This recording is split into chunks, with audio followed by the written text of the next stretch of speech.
Danas pripremamo fenomenalnu čorbu. Bacamo se odmah na posao. Za ovu čorbu će nam biti potrebno malo povrća. Najpre 2 šargarepe koje ćemo da oljuštimo.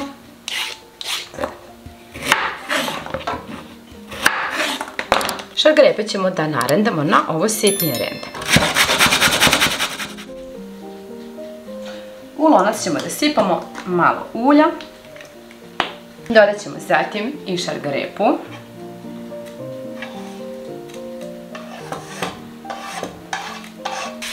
Promešat ćemo zatim sve i krčkati nekoliko minuta. Tamo dok ne isečemo i narendamo jednu glavicu crnog luka.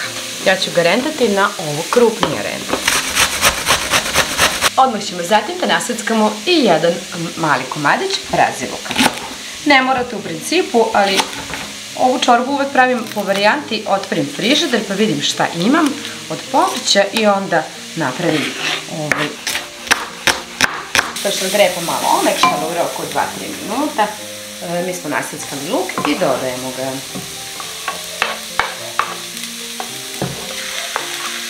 Još jednom sve promešati, pa naliti jednu malu kaplenu šolju vode. Temperaturu sam, kao što rekao, smanjila još. Ovo nek se krčka dok mi iseckamo ostalo povrće.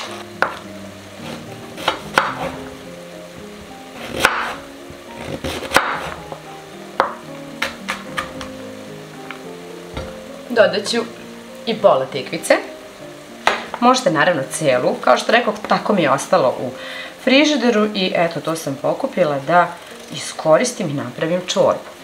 Ono što imate, to iskoristite. Naseckat ću zatim i pola žute kao i pola zelene paprike.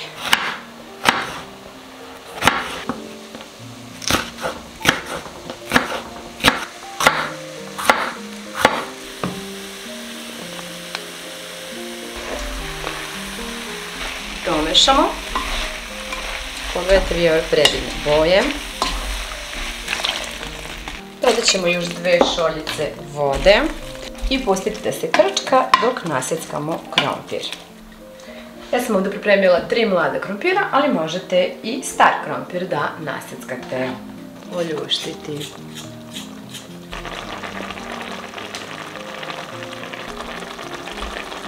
Dodajemo i krompir.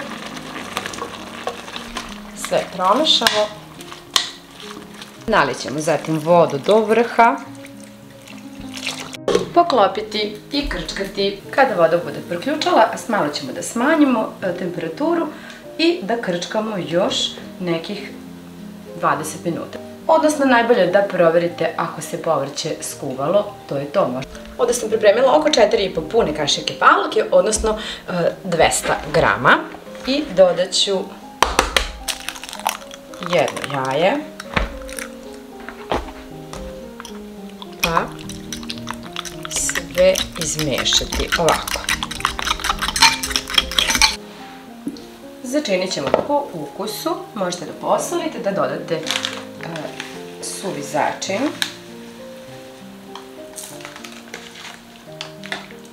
Dodat ćemo i malo naseckanog peršuna pred kraj.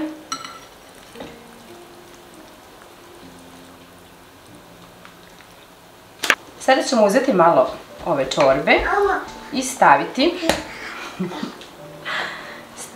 ovde u ovu pavlaku.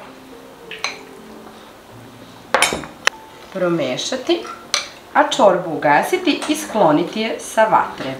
Promešamo i da sipamo, a dok sipamo mešamo.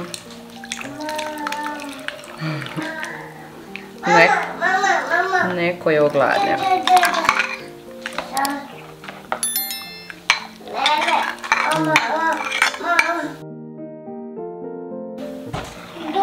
I evo,